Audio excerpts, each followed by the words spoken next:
Bonjour à tous, on se retrouve aujourd'hui le 5 décembre pour découvrir un nouvel animal totem. Et aujourd'hui, j'avais envie de vous faire découvrir l'animal totem du chien. Et oui, le chien, l'animal qui est le plus connu presque au monde, c'est vraiment le meilleur ami de l'homme. On va aller voir un petit peu le chien, ce qu'il nous apporte en tant qu'animal totem, quelles sont ses capacités, quelles sont les personnalités des gens qui ont cet animal pour totem. Enfin voilà, on va vraiment aller voir un petit peu dans le détail cet animal. Et avant de commencer, comme d'habitude, j'aime bien vous donner une petite phrase comme un petit mantra que vous pouvez garder dans un coin de votre tête et qui doit vous parler, qui doit résonner en vous si cet animal est l'un de vos animaux totems. Cette phrase, c'est quoi? Cette phrase, eh bien, c'est simplement « Es-tu fidèle à toi-même » Ok? Est-ce que vous êtes vraiment fidèle à qui vous êtes profondément? Je vais y revenir tout à l'heure, mais gardez cette petite phrase dans un coin de votre tête et voyez si elle résonne déjà en vous, à l'intérieur de vous, si ça vous parle ou pas du tout. Donc c'est parti, on va partir à la découverte de l'animal totem du chien. Alors du coup, le chien, on sait que c'est le meilleur ami de l'homme depuis toujours et il symbolise quoi? Qu'est-ce qu'il incarne finalement le chien? Il incarne à la fois cette fidélité, cette loyauté, mais pas uniquement, il incarne aussi cet aspect de protection, cette protection, c'est un petit peu comme un gardien finalement.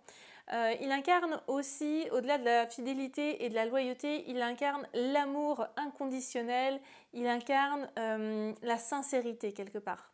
Ok? Donc voilà, c'est un peu les grandes valeurs, les grandes choses qu'il incarne au quotidien. On va les voir un petit peu plus en détail maintenant, effectivement, comment il les incarne. Donc déjà, le chien, comme je disais tout à l'heure, c'est vraiment le meilleur ami de l'homme depuis toujours finalement. C'est vraiment un animal extrêmement fidèle, extrêmement bienveillant et qui va nous donner tout son amour, toute sa... Enfin, ouais, c'est vraiment ça, il va nous donner tout son amour, toute sa bienveillance et il va tout partager avec nous finalement. C'est vraiment l'animal qui va donner le plus de fidélité, qui va donner le plus d'attachement à l'être humain comparé à tout le reste des animaux de cette terre. Le chien, il va être souvent lié à un seul humain, il va vraiment avoir une relation extrêmement intense, extrêmement unique avec un seul humain. Il va vraiment développer cette relation incroyable avec cet humain-là parce qu'il est venu s'incarner auprès de cet humain, parce qu'il est venu dans un but, parce qu'il a une mission auprès de cet humain. Et même s'il reste évidemment l'ami de toute la famille, c'est vraiment avec un seul humain qui va partager une connexion incroyable. Et donc ça, c'est assez chouette à voir. C'est vraiment un animal qui va tout donner à son humain. Et même si l'humain derrière n'est pas quelqu'un de gentil avec lui, même si l'humain le maltraite, etc., le chien va toujours, toujours, toujours aimer son humain. Le chien va toujours donner le meilleur de lui et faire du mieux qu'il peut pour combler les attentes et les désirs de son humain. D'accord? Le chien, il va vraiment, peu importe l'humain qu'il a avec lui, il va vraiment l'accompagner et ce, même parfois à son propre détriment à lui. Euh, la seule chose qui pourrait éventuellement faire qu'un chien ne se sente plus à sa place et en tous les cas qu'un chien n'aille vraiment pas bien, qu'il soit dépressif et qu'il puisse se laisser mourir, c'est vraiment lorsque un chien a été abandonné. L'abandon, ça, le chien, il ne le tolère pas, il ne l'accepte pas. C'est vraiment extrêmement dur pour lui, c'est un grand traumatisme pour lui. Donc les animaux, les chiens qui ont été abandonnés, vraiment pour eux, c'est quelque chose de très compliqué à vivre et c'est vraiment très compliqué derrière pour eux parce qu'ils ne tolèrent pas du tout l'abandon ou, alors je dis l'abandon, mais ça peut être aussi la perte de son humain est décédé par exemple. Donc ça peut être aussi une étape très difficile dans la vie d'un chien. Et du coup, derrière, on peut avoir des séquelles, on peut avoir des traumas, et on peut avoir un animal qui a du mal à passer un petit peu au-dessus de ça. Il faut vraiment qu'il puisse trouver une famille rapidement derrière pour pouvoir de nouveau redonner tout son amour à quelqu'un, pour pouvoir de nouveau être dans cet esprit un petit peu de servir, parce que c'est ça aussi le chien, c'est vraiment cet esprit de servir, d'être là pour l'autre, de vraiment d'aider son humain, de l'aimer, de tout faire pour lui quoi finalement. Donc s'il retrouve une famille derrière, ça peut revenir, ça peut lui permettre de nouveau voilà, d'avoir cet élan de vie, de passer un petit peu au-dessus de ce traumatisme et en tous les cas dans de meilleures conditions que s'ils restent en SPA, en refuge, tout ça. Souvent on a des chiens qui dégringolent, qui sont dans des états dépressifs et c'est pas super chouette. Moi personnellement j'ai déjà été famille d'accueil pour des chiens abandonnés, maltraités, etc. J'ai déjà travaillé aussi dans des refuges et du coup c'est vrai que j'ai vraiment pu rencontrer ce genre de chiens-là qui... Enfin, moi personnellement quand j'allais retirer un chien chez quelqu'un qui le maltraitait, les chiens étaient toujours pleins d'amour pour les personnes qui le maltraitaient. Parce que c'était leur famille finalement, parce que c'était leurs humains.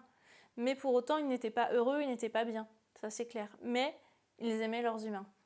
D'accord? Vous voyez un petit peu, c'est vraiment un amour inconditionnel et c'est vraiment ça que le chien nous apprend, c'est cet amour inconditionnel finalement. Bref, tout ça pour dire à quel point le chien est un animal fidèle et à quel point il nous aime. Du coup, le chien, c'est aussi un animal qui vient nous aider dans notre quotidien. Il vient vraiment aider tout type de personnes puisque on a des chiens policiers, on a des chiens sauveteurs en mer, on a des chiens sauveteurs à la montagne, on a des chiens qui guident des personnes aveugles. Enfin voilà, le chien, c'est vraiment une aide, un réconfort. Il vient vraiment, il est capable en fait de venir nous aider, il est capable de venir accompagner l'humain dans toutes les situations, sur tous les terrains. C'est vraiment un animal incroyable en fait. Le chien, c'est aussi un protecteur et un gardien. Il va garder un petit peu son troupeau, sa famille, ça peut être son troupeau, ça peut être aussi garder des troupeaux, ça peut être garder des animaux. En tous les cas, il a vraiment cet instinct de territoire, cet instinct de gardien et de protecteur de ceux qu'il aime. Clairement, c'est vraiment ce qui ressort ici chez ces animaux totems-là. C'est vraiment ça, c'est vraiment de prévenir du danger, de protéger, de garder, Alors c'est pas totalement comme le loup qui vit en meute, mais ça quand même, on a tendance à se rejoindre avec le loup sur certaines choses, dans le sens où il y a cette fidélité aussi, dans le sens où il y a cette protection. Mais le chien, ça va vraiment être plus quelque chose voilà, ça va être plus la protection familiale, amicale. Ça va être vraiment plus dans un cocon restreint, j'ai envie de dire, alors que le loup, la meute, c'est vraiment plus à une plus grande échelle. Ça va vraiment aller sur des communautés, sur le bien de la communauté, sur vraiment des échelles beaucoup plus grandes et beaucoup plus nombreuses. Ok? Je ne sais pas si c'était très clair, mais en tous les cas, voilà, le chien, c'est plus un animal qui va être là pour la famille, pour les proches, pour vraiment les personnes très proches. Et le loup, ça va vraiment être celui qui apporte l'enseignement, celui qui va vous permettre de communiquer avec une grande communauté, de pouvoir s'exprimer devant une grande communauté, etc. Donc voilà, ils se ressemblent, ils ont des points communs, ils ont des liens, c'est clair, mais ils sont pour autant différents, ils n'apportent pas le même message pour autant. Et maintenant, on va aller voir un petit peu la personnalité et les capacités des personnes qui ont cet animal comme totem. C'est parti. Alors du coup, les personnes qui ont le chien comme animal totem, ce sont des personnes qui vont être extrêmement fidèles, que ce soit fidèles en amour, que ce soit fidèles en amitié, peu importe, elles vont vraiment être fidèles de manière générale dans leur vie. C'est des personnes sur qui on peut compter, c'est des amis sur qui on peut compter, qui vont toujours nous dire les choses de façon honnête, qui vont nous prévenir s'il y a le moindre danger, qui vont vraiment avoir à la fois cet instinct familial, cet instinct de protection et cette très grande envie d'aider les autres. D'accord? C'est vraiment des personnes qui potentiellement peuvent faire des métiers comme infirmières ou tout ce qui va être lié finalement à la santé, des personnes qui vont vraiment aider d'autres personnes. Donc ça peut être infirmière, aide-soignante, aide à domicile. Ça peut être aussi tout ce qui va être un petit peu plus militaire, police, ça peut être gendarmerie. Enfin, ça peut être des métiers où vraiment on vient protéger les autres. Ça peut être aussi des métiers comme sauveteur en mer, sauveteur à la montagne, ça peut être des pompiers. Voilà, ça peut être vraiment, dans tous les cas, des métiers où on vient en aide aux personnes. C'est des métiers où on peut aussi protéger des personnes, d'accord ? Donc voilà, essayez de voir si ça vous parle ou pas du tout. C'est pas forcément un métier, ça peut être aussi juste être bénévole dans une association pour aider d'autres personnes, ça peut être ça aussi, hein. Clairement, ça peut être l'un ou l'autre. Donc essayez de voir un petit peu si ça vous parle. Est-ce que vous faites déjà ce métier-là ou pas du tout? Est-ce que si vous ne faites pas ce métier-là, c'est un métier qui vous appelle et que vous aimeriez bien vous réorienter dans un métier voilà, qui ait plus de sens pour vous, qui soit aide les autres, soit protège les autres. En tous les cas, c'est vraiment un petit peu l'un ou l'autre. Après, il y a plein de métiers possibles. Là, je vous ai donné une petite liste, mais elle n'est pas exhaustive, évidemment. À vous de voir ce qui vous parle, à vous de voir ce qui vous appelle quelque part. Donc voilà, essayez de voir si ça vous parle ou pas. En tous les cas, ce sont vraiment des métiers qui sont liés forcément à vos valeurs. Et vos valeurs, c'est quoi? Vos valeurs, c'est la bienveillance, c'est la compassion, c'est l'entraide, c'est la protection des autres. Donc voilà, essayez de voir si ça vous parle, mais en tous les cas, ces qualités-là, elles font partie de vous. Elles font vraiment partie de vous, elles font partie de qui vous êtes et ce sont vraiment des capacités que vous pouvez aussi développer. Peut-être qu'aujourd'hui, vous avez des blocages par rapport à ces capacités-là. Peut-être que, je dis n'importe quoi, mais vous avez du mal à donner de l'amour ou à recevoir de l'amour. D'accord? Eh bien, ces capacités, l'amour inconditionnel, c'est une des qualités du chien. Donc, si vous avez du mal à recevoir ou à donner, ou les deux, eh bien, c'est que potentiellement, il y a un blocage et que vous allez pouvoir faire appel justement à l'animal totem du chien pour vous aider à vous libérer de ce blocage, à voir pourquoi il y a ce blocage, déjà d'où il vient, à comprendre son enseignement, à comprendre pourquoi vous avez ce blocage-là et comment vous en libérer pour pouvoir accueillir qui vous êtes pleinement, pour pouvoir rayonner de tout votre amour auprès des autres et auprès de vous-même aussi. Parce que juste donner de l'amour, c'est pas suffisant. Il faut aussi savoir recevoir de l'amour. C'est tout aussi important pour être heureux, pour être aligné avec qui on est et pour être juste heureux quoi en fait. Bref, du coup, vous l'aurez compris, ce sont ici des personnes qui savent faire preuve d'une grande tolérance, qui sont vraiment dans la bienveillance, dans l'accompagnement et qui, en tous les cas, peuvent développer toutes ces capacités-là et qui peuvent aussi vraiment se tourner vers des métiers où il y a ces valeurs-là parce que ce sont des métiers qui seront vraiment alignés avec ces personnes-là. Donc du coup, vous pouvez aussi faire appel à cette médecine et à l'animal totem du chien à chaque fois que vous avez envie déjà de vous réorienter vers un de ces métiers-là pour pouvoir vous guider simplement vers le métier qui vous conviendrait le mieux, vers le métier qui vous appelle le plus. Vous pouvez aussi demander conseil à l'animal totem du chien à chaque fois que vous voudrez avoir des amis ou rencontrer des personnes au travail ou bien juste un compagnon ou une compagne qui soit aligné avec vous, aligné avec vos valeurs pour faire un petit peu un tri, j'ai envie de dire, des personnes qui vont vraiment vibrer comme vous et des personnes qui ne sont pas forcément dans les mêmes énergies que vous, d'accord? Le totem du chien, il vient vraiment apporter ce discernement quelque part entre les personnes qui vont vous correspondre et celles qui vont moins vous correspondre, d'accord? C'est vraiment... ouais, ça va vraiment venir vous permettre d'augmenter votre discernement par rapport justement aux personnes que vous rencontrez. Vous pouvez aussi faire appel au totem du chien dès que vous avez besoin de libérer des blocages comme je le disais tout à l'heure, des blocages liés du coup à la bienveillance, à la compassion, à la réception d'amour ou le fait d'en donner. Enfin voilà, vous pouvez vraiment faire appel à lui si vous avez des blocages par rapport à ça pour justement vous permettre de comprendre ces blocages et vous permettre de vous en libérer pour pouvoir être vraiment qui vous êtes, pour pouvoir être vraiment authentique et pour pouvoir être fidèle à vous-même. C'est vraiment ça, cette petite phrase que je vous disais au début. Est-ce que vous êtes vraiment fidèle à vous-même? Est-ce que vous êtes à 100% vous-même? Est-ce qu'il n'y a pas des blocages en vous qui font que vous avez du mal à être dans la compassion, dans la tolérance, dans ceci, dans cela, qui pourtant c'est votre essence naturelle. Vous avez l'impression que c'est en vous, que c'est là, mais vous avez du mal à y aller, vous avez du mal à vous libérer de certains blocages, alors que pour autant, c'est en vous, c'est comme ça que vous vibrez, ok? Donc essayez de voir un petit peu si ça vous parle ou pas du tout. Et en tous les cas, vous pouvez faire appel à cet animal totem, si c'est votre animal totem forcément. Et si ce n'est pas votre animal totem, vous pouvez quand même faire appel à cet animal pour justement trouver les bonnes personnes sur votre chemin, pour trouver des personnes qui soient alignées avec vous-même ou pour essayer de vous libérer de certains blocages. D'accord? Donc voilà un petit peu pour les personnalités et les capacités de tous ceux ou de toutes celles qui ont le chien comme animal totem. Maintenant, on va aller voir un petit peu tout ce qui est chakra, lithothérapie et plantes. Donc c'est parti.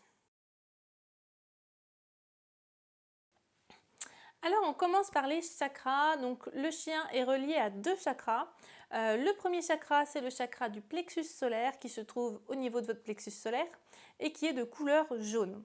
Et le second chakra, c'est le chakra du cœur forcément, qui se trouve au niveau du cœur, très logiquement, et qui est de couleur verte. Donc voilà, ces 2 chakras-là, vous allez pouvoir les travailler si vous avez notamment des blocages. Vous allez pouvoir les travailler, mettre des pierres peut-être en relation avec ces chakras-là. Je vais vous les dire juste après, les pierres, mais qui vont vous permettre à la fois de débloquer un petit peu toutes ces énergies et d'ouvrir en grand ces chakras-là qui ont peut-être besoin d'être travaillés chez vous. Du coup, ces chakras-là, ils vont vous permettre de trouver aussi des pierres qui vont vraiment pouvoir vous aider. Après, vous pouvez prendre les pierres dont je vais vous parler aujourd'hui, mais vous pouvez prendre aussi d'autres pierres qui sont liées à ces chakras-là, si vous en avez d'autres. Et en tous les cas, laissez vraiment parler votre intuition, laissez parler vos ressentis, et du coup, prenez ce qui vous parle, en fait. Ok? Moi, je vous en donne 3 pierres, essayez de voir si elles vous parlent ou si il y a d'autres pierres qui peuvent potentiellement aussi vous parler et agir sur ces chakras-là. Ok? Donc c'est parti pour les pierres. La première pierre, c'est la jaspe. La jaspe qui va vous permettre de développer un petit peu ce sentiment d'unité, ce sentiment de se sentir jamais seul, d'être une famille, ce sentiment de... c'est vraiment ça, d'être dans l'amour finalement inconditionnel avec tout le monde, avec tout ce qui nous entoure. D'accord ? La deuxième pierre, c'est la lapis lazuli qui va vous permettre, elle, de développer l'amitié. Si vous avez du mal à vous faire des amis, si vous avez du mal à avoir des amis qui soient alignés avec vous-même ou à faire des rencontres qui soient vraiment de belles rencontres, des rencontres de cœur, eh bien, vous pouvez prendre cette pierre, la lapis lazuli, qui est une petite pierre bleue et qui peut vous aider justement à avoir du discernement par rapport à vos amitiés, à y voir plus clair en fait. D'accord ? Donc voilà pour la deuxième pierre. Et enfin la troisième pierre, c'est le quartz rose. Le quartz rose, c'est la pierre du cœur, c'est la pierre de l'amour. Donc elle est directement reliée au chakra du cœur, du coup directement reliée à l'animal totem du chien.